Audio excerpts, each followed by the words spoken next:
I wanted to come on here and talk a little bit about auditing culture in a changed workforce.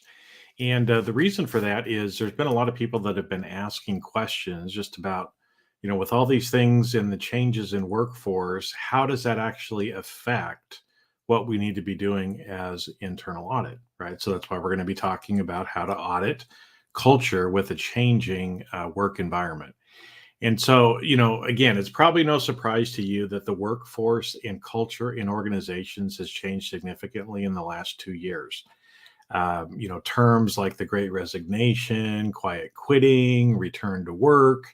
Then you throw in inflation, recession, worker disenchantment, disengagement, all these different terms that are out there.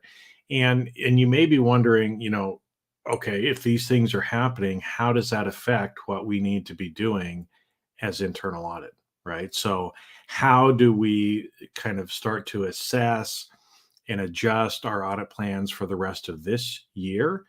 And as we're planning for next year, what do we do different, right? So I want to go through in this video and just talk about a few of the different things that you probably haven't, heard about or even thought about that could have an increase or that could end up being something that you should consider. So we'll talk about some of these different topics and also try to give you some questions for you to start asking yourself as you're thinking about this. Okay, so we're going to go through. Let's talk about some of the different topics that I thought about that I wanted to share today. Increase in fraud risk. That's going to be something that you need to be considering. Talent shortage, increased retention and hiring costs, the failure of key controls, uh, arbitrary cost cutting, and unengaged workforce. Okay, so those are just some of the things for us to start considering. And so again, since this is live, if you happen to be on with me and you have questions as we're going through this, make sure to put information in the comments. Okay. Now, one of the things that we know, and this is something to consider. So let's talk about increased fraud risk to begin with. Anytime, as we notice now, there are words being thrown out there like recession, right? Are we in a recession? There's inflation as well, right? And anytime that we go into a recession, anytime that there's inflation, what ends up happening is your employees, their true kind of compensation that they receive goes down, right? So as an example, right? Let's say everybody got a 2% raise last year, but inflation is 9%. That means that they have effectively, their money goes 7% less than it did before, right? The difference between inflation and the cost of living that they had. So what that means is that there's more financial pressure on your employees. And when there is more financial pressure on your employees, it means that they typically will try to find ways for the organization to effectively pay them back, right? And so because of that, fraud risk in recessions always goes up. And so as you're considering and looking at this, that has changed in your workforce. So probably for the rest of this calendar year and even into next year, you're going to have an increase in fraud risk in your organizations. Okay, something for you to start to think about. So what are some of those areas in your organization where fraud could be easily committed? And what are some of those areas that you should start considering in trying to adjust your audit plan? Now, the second one that I want to talk about is talent shortage. And so, again, we already know, right? There's a lot of open positions that are out there. There's a lot of employees who are leaving their organizations. They're choosing to quit and go somewhere else. And so, what that does is it creates a talent shortage, right? Unemployment is very low right now. There are lots of open positions. And so this kind of goes along with this talent shortage, kind of goes along with a failure of key controls. And it'll tie in with a couple of the other ones that we want to talk about here too. But when you don't have people to do the work, things usually fall through the cracks, right? So you want to start looking at where are there shortages of talent in your organization, right? Which positions are open, and are those positions ones that maybe actually perform some key controls?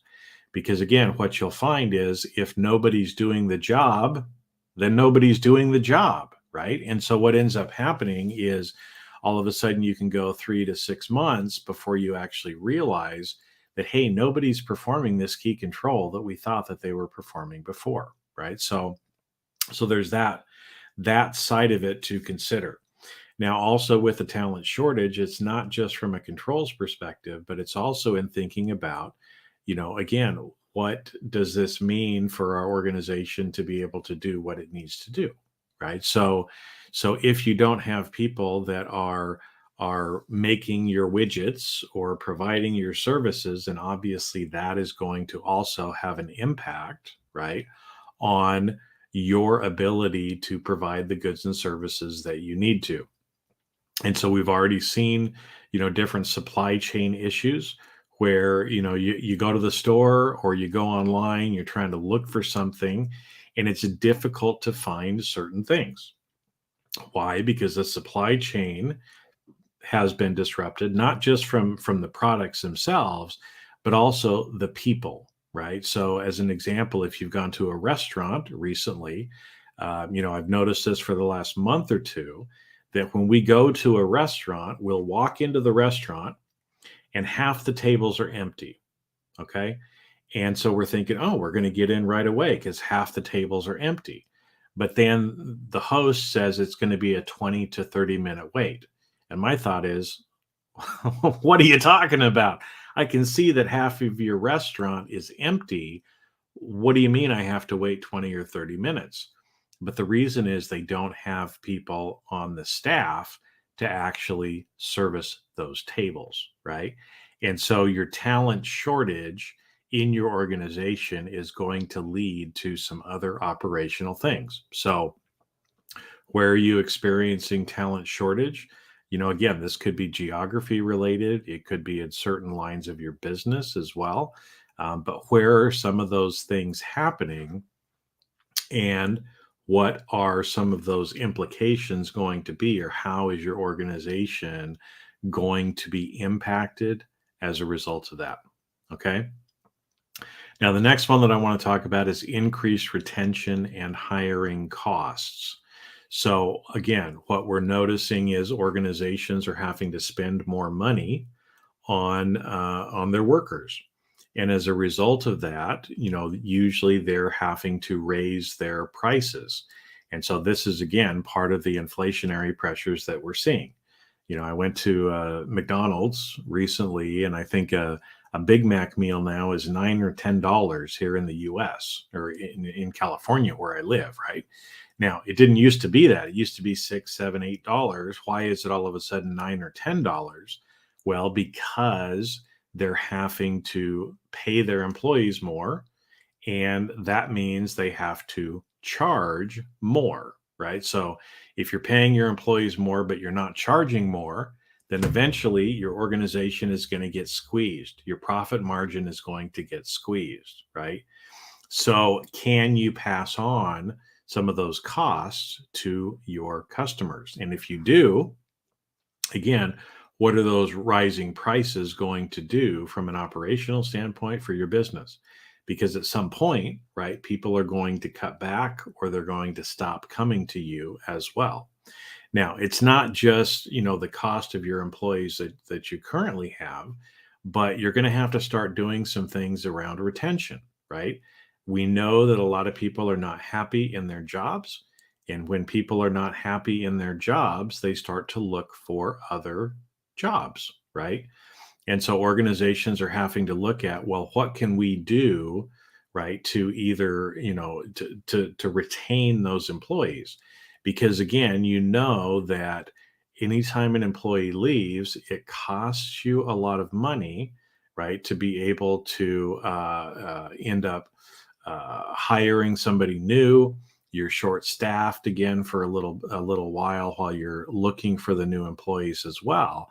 And so sometimes it's cheaper for you to actually pay some sort of retention, pay bonuses, raise people's compensation, do other things like that in order to make sure that they don't leave, or maybe change some of the ways that you're doing business. Because one of the other things, return to work. A lot of employees are not happy to have to go back into the office. And so it's forcing organizations to have some sort of a flexible or remote work plan as well to be able to try to help keep those employees happy. Now, again, that all kind of comes in with the retention. Now, your hiring costs as well are going to be higher because the more turnover that you end up having in your organization, the more you're going to be paying, some of these relocation costs, or paying for things like recruiters and other things like that that you normally wouldn't have. So how does that impact your organization, right? Are you in that? Is your HR department actually looking at that? And is somebody actually kind of trying to control the costs around that as well? Because before you realize it, all of a sudden costs can go out of control before you actually realize it. And so again, this is nothing new. We've seen this before. A lot of times when you end up downsizing or doing some other things like that, you end up finding out that, man, you know what? Every time I lay off people and I'm paying them 3 to 6 or 12 months worth of compensation, I'm paying a lot out in compensation, but I'm not getting any productivity or any benefit from those employees, right? So again, some things to be considering and looking at. So there's a lot of issues around the workforce. And so again, my opinion, one of the areas that you probably should be looking at more the rest of this year and next year would be around your employment practices, human resources, things like that as well. Okay. Now, we've talked a little bit too about failure of key controls. I made that reference about, anytime that you have talent shortage. But what this one also kind of ties in with this other topic that I wanted to discuss, which is arbitrary cost cutting. And so what you're going to start seeing is organizations are getting pinched, right? Their costs are going up for everything across the board, right? They're having to pay more for energy, they're having to pay more for product, they're having to pay more for their employees. So as a result, their costs are going up significantly. Now that's going to put a pressure on earnings as well. And so you've already started to see some of that in some of the earnings releases that have led to some of the price decreases in the stock market and other things like that as well, right? And so anytime that this happens, right, the executives are concerned, as they should be, right? And so when they get concerned, a lot of times the easiest and quickest thing for them to do is to cut costs. And so, terms like the Great Resignation, which is, employees moving and going other places. Well, now there's a lot of people believing that organizations are going to start cutting employees, they're going to start cutting headcount, they're going to start cutting costs. And anytime that you do that, are you cutting in the right places, right? So, or are these arbitrary cost cuts that are intended to be done in the short term, but they can have a mid to long term risk to your organization? Because that's something that you need to start considering. So typically, I'll just share an easy example. You're going to have to ask these questions for your own organization. But an easy one that a lot of people stop doing to begin with are things like training, right? They'll say, well, we're not going to pay for training anymore. Great. Okay, for 6 months or a year, maybe you can get away with that. But what happens when you're no longer investing in your employees? You're no longer providing them with training or the tools that they need to do their job. Eventually, right, those cost cutting methods will end up coming back and bite you in the butt, because now you have a bunch of employees who don't have the resources or skills or tools that they need to actually do their job.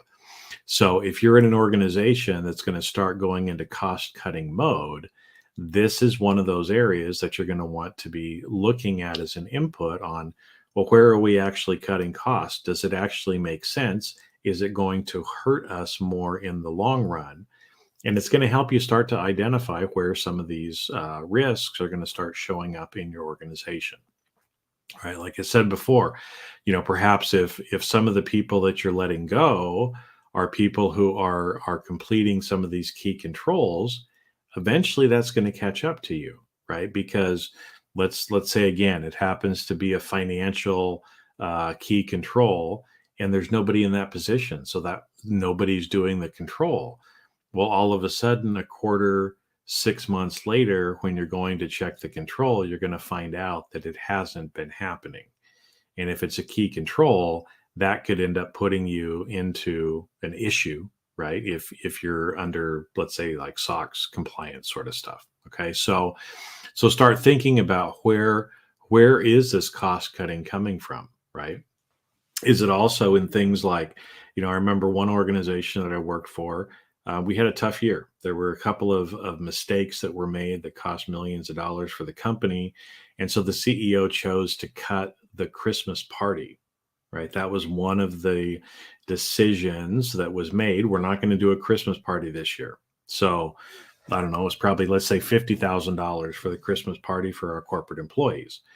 Now, he was thinking that he was saving the $50,000, but the negative goodwill, right, and the impact that had on the culture and the employees was much more damaging than the $50,000, right? We would have been better to cut somewhere else and still have that as a benefit to the employees.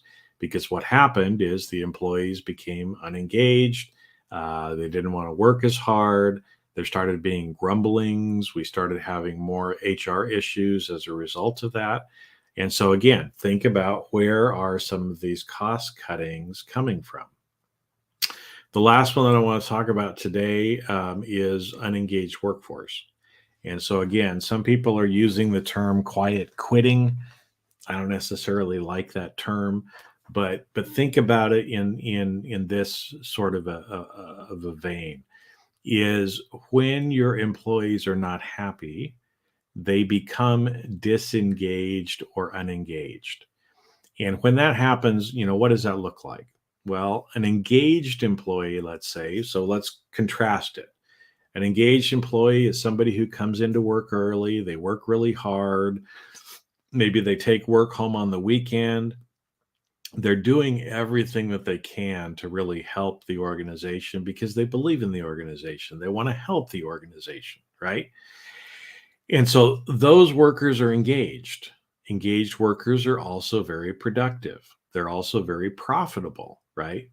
And so what happens when an employee becomes unengaged or disengaged? They don't do their job very well, right? They start cutting corners. They show up to work late. They become a human resources nightmare, right? And I usually like to relate it to, if you've ever watched the show Seinfeld, then the character George Costanza, that's played by Jason Alexander, he's a great example of an unengaged employee, right? He'd go into work, he'd take a nap underneath his desk, do just enough so that he wouldn't get fired. And again, a lot of these cultural impacts are going to show up in that sort of a mindset of your employees as well. So, again, some things for you to start thinking about, because I know, and a lot of times people are wondering, well, but how do I audit culture? Right now, I don't necessarily encourage anybody to try to do a culture audit and issue a report about how good or how bad the culture is in your organization. That's usually just shooting yourself in the foot. You're going to be in big trouble if you end up doing that. But there are ways to look at culture and use that as an input into helping you understand where the risks really are in your organization. You can actually design some testing steps as well to be able to help you in understanding what the culture is like in a particular part of your organization. And that's probably another good point for me to add here as well is a lot of times when people think about culture, they think about culture for the whole organization. But the issue is there's culture in every different part of your organization. Almost literally, for each manager, there's kind of a culture underneath that manager as well. And so understanding and assessing the culture in different parts of your organization is again going to help you understand how do you need to assess, how do you need to adjust your audit plan accordingly. Okay. So anyway, those are some thoughts for today.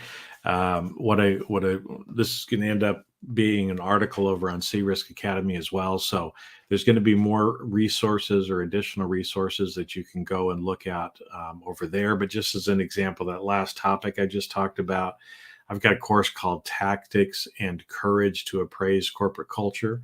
It's, I think, 1 hour, and it actually goes through and talks about some tangible things that you can use to start incorporating some of these cultural aspects into all of the audits that you end up doing.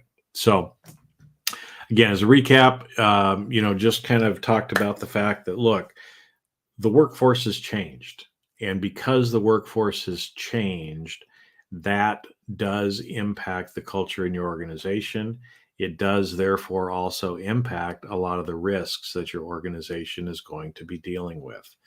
And so again, in this video, I went through and talked about some different things that, again, you probably didn't even think about, but, increase in fraud risk, talent shortage, increased retention and hiring costs, the failure of key controls, again, as sometimes those people are gone.